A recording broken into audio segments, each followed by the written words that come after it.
về ở si ở nu tê phá thọ dạ như cô mẹ là chế ô tê khó mong ngã hư mơ cứ vã cứ khó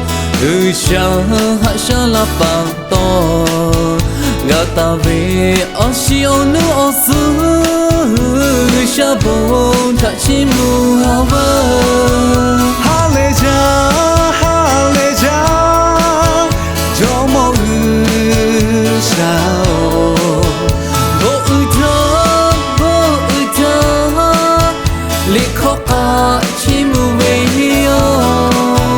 cứ sống nó về ở bố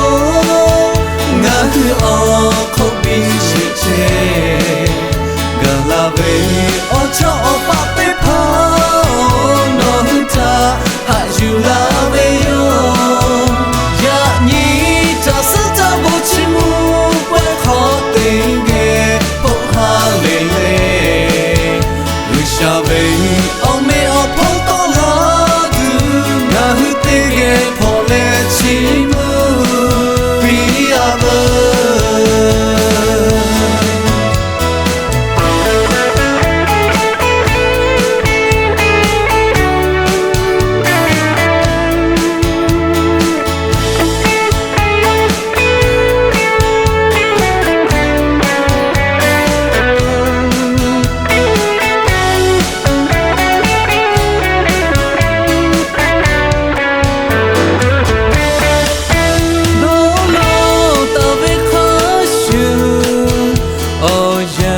gần lao vì tê thì ta về ở si ở nước tây phá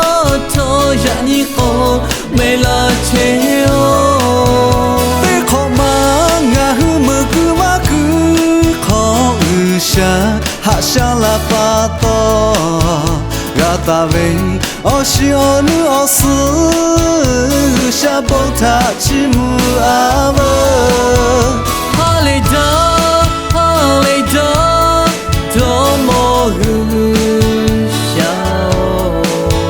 bố cha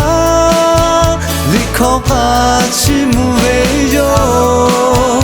cứ sống nó về ở bố ngã hư ở không biết gì chê gần là về ở cho